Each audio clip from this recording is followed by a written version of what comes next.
అనగనగా ఒక పెద్ద అడవి ఉంది. ఆ అడవిలో అందమైన జలపాతాలు, దట్టమైన చెట్లు, పచ్చిగ బయలుతో చూడముచ్చటగా ఉంది. భక్తులారా, ఈరోజు మీకు ఒక మంచి కథ చెబుతాను. విని ఆనందించండి. ఒక ఊరిలో కోటయ్య, అప్పలమ్మ అనే దంపతులు ఉండేవారు.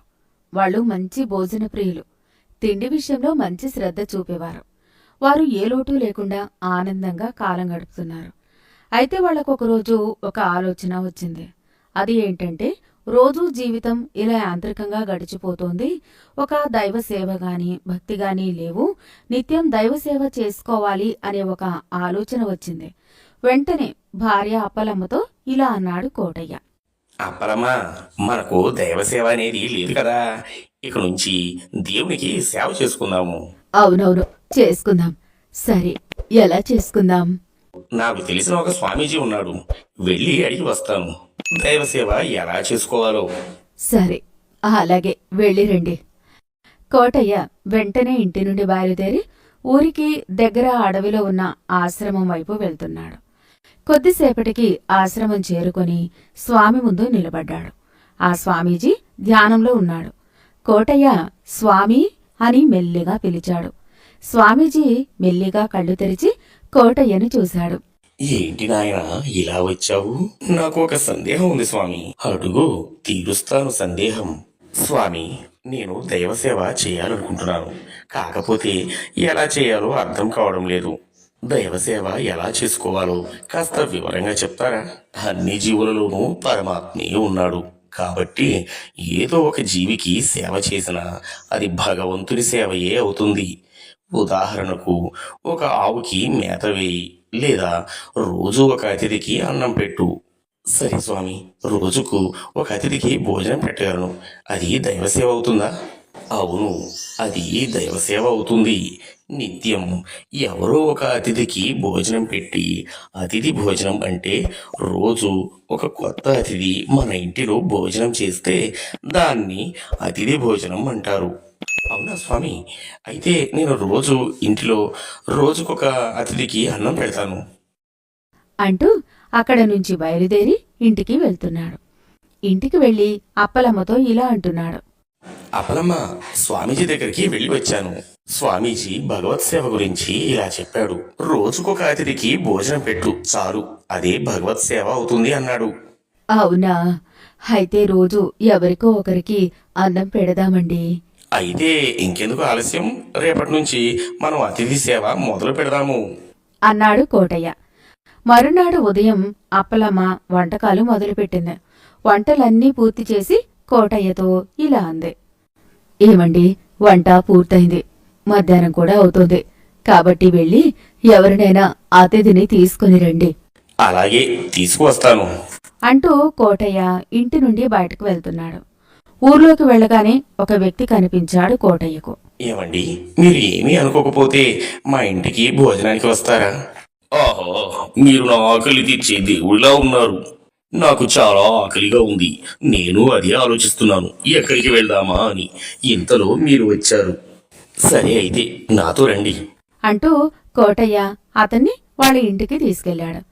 అప్పలమ్మ కూడా వంట సిద్ధం చేసి అతిథి గురించి ఎదురుచూస్తోంది. ఇక వీళ్ళిద్దరికీ వడ్డాన చేసింది అప్పలమ్మ. కోటయ్య, అతిథి ఇద్దరూ కలిసి అన్నం తిన్నారు. అతిథి పుష్టిగా తిని వాళ్ళిద్దరికీ ధన్యవాదాలు చెప్పి వెళ్ళిపోయాడు. కోటయ్య, అప్పలమ్మ చాలా ఆనందపడిపోయారు. అతిథికి అన్నం పెట్టినందుకు వాళ్లకు ఆ రోజు తృప్తిగా గడిచింది. మర్నాడు కూడా అప్పలమ్మ వంటలు సిద్ధం చేసింది. ఇక మధ్యాహ్నం అయ్యేసరికి కోటయ్య మళ్లీ ఊరిలోకి వెళ్లి అతిథిని తీసుకొచ్చేద్దాము అనుకున్నాడు. కాని ఇంతలో ఇంటిలోకి నిన్న వచ్చిన అతిథి మళ్లీ వచ్చాడు. కోటయ్య, అప్పలమ్మ తనలో ఇలా అనుకున్నారు. ఇదేంటి, నిన్నే తిని వెళ్ళాడు, మళ్లీ ఈరోజు ఇతనే వచ్చాడేంటి అనుకున్నారు. సరే, వచ్చిన అతనిని ఖాళీగా పంపించకూడదు కాబట్టి మళ్లీ భోజనం పెట్టారు. ఇక వీళ్ళిద్దరికీ వడ్డాన చేసింది అప్పలమ్మ. కోటయ్య, అతిథి ఇద్దరూ కలిసి అన్నం తిన్నారు. ఆ రోజు అలా గడిచింది. మర్నాడు కూడా అప్పలమ్మ వంటలు సిద్ధం చేసింది. ఇక మధ్యాహ్నం అయ్యేసరికి కోటయ్య మళ్లీ ఊరిలోకి వెళ్లి అతిథిని తీసుకొచ్చేద్దాము అనుకున్నాడు. కాని ఇంతలో ఇంటిలోకి నిన్న వచ్చిన అతిథి మళ్లీ వచ్చాడు. ఈసారి అతనిని చూసి కోటయ్య అప్పలమ్మ నిర్ఘాంతపోయారు. ఇతనేంటి రోజూ వస్తున్నాడు అనుకుని చిరాకు పడుతున్నారు. సర్లే, ఖాళీగా పంపకూడదు కాబట్టి అన్నం పెట్టి పంపారు. మళ్లీ భోజనం పెట్టారు. ఇక వీళ్ళిద్దరికీ వడ్డాని చేసింది అప్పలమ్మ. కోటయ్య, అతిథి ఇద్దరూ కలిసి అన్నం తిన్నారు. మళ్లీ తర్వాత రోజు, ఆ తర్వాత రోజు అనగా 15 రోజులు వరుసగా మధ్యాహ్నం సమయానికి రావడం, ఇక్కడ పుష్టిగా తిని వెళ్లడం చేస్తున్నాడు. ప్రతిరోజు అలా అయ్యేసరికి ఒకరోజు కోటయ్య, అప్పలమ్మ ఇలా మాట్లాడుకుంటున్నారు. అప్పలమ్మ, అతిథి అంటే ఒకరోజు వచ్చినవాడు మరో రోజు రానివాడు. మరి ఇతనేటి రోజు వస్తున్నాడు?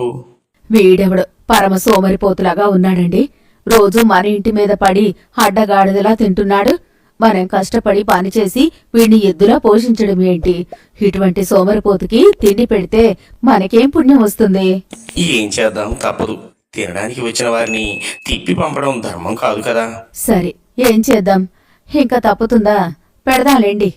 ఇలా కొద్ది రోజులు అతనికి అతిథి భోజనం పెట్టారు. వరుసగా 20 రోజులయ్యాక ఇక వారిలో సహనం నశించింది. ఇక ఏదో ఒకటి చేసి అతన్ని వదిలించుకోవాలని నిర్ణయించుకొని, ఏవండి, ఇక మనం ఇతన్ని భరించలేం. ఏదో ఒక ఉపాయం చేయాలి. మనం అతన్ని ఊహించుకోవాలి. ఒక ఉపాయం చేద్దాము. రేపు అతను మధ్యాహ్నం తినడానికి వచ్చే సమయానికి మనం కొట్లాడుకున్నట్లు నటిద్దాము. అది చూసి అతను వెనక్కి వెళ్ళిపోతాడు. సరే, అలాగే చేద్దాం. మర్నాడు మధ్యాహ్న సమయమైంది. అతిథి వచ్చే సమయానికి కోటయ్య, అప్పలమ్మ పోట్లాడుకోవడం చేస్తున్నారు. ఏంటి, సమయానికి వంట చేయకుండా తీరా నాకే ఎదురు తిరుగుతావా? నేనీరోజు వంట చెయ్యను. నాకే ఎదురు మాట్లాడతావా? అంటూ అప్పలమ్మ చెంప మీద ఒక దెబ్బ కొట్టాడు. ఇదంతా చూస్తున్న అతిథి తనలో ఇలా అనుకున్నాడు. ఇలా పోట్లాడుకునేవారు నాకేం భోజనం పెడతారులే అనుకుని తిరిగి వెళ్ళిపోయారు. అతడు వెళ్ళిపోవడం చూసిన కోటయ్య, అప్పలమ్మ హమ్మయ్య అని ఊపిరి పీల్చుకున్నారు. చూసావా మన ఉపాయం ఎంత పనిచేసిందో? అవునవును, మనం బాగా నటించాం. నేను నిన్ను నిజంగానే కొట్టినట్టే కొట్టాను. నేను కూడా మిమ్మల్ని నిజంగా తిట్టినట్టే తిట్టాను. ఇప్పుడు గుమ్మం అవతల నుంచి అకస్మాత్తుగా అతిథి వచ్చి ఇలా అంటున్నాడు. నేను కూడా వెళ్ళినట్టే వెళ్ళాను. కోటయ్య, అప్పలమ్మ ఆ అంటూ నిర్ఘాంతపోయారు. వీడేంటి శనిలా పట్టుకున్నాడు అనుకుంటూ బాధపడసాగారు.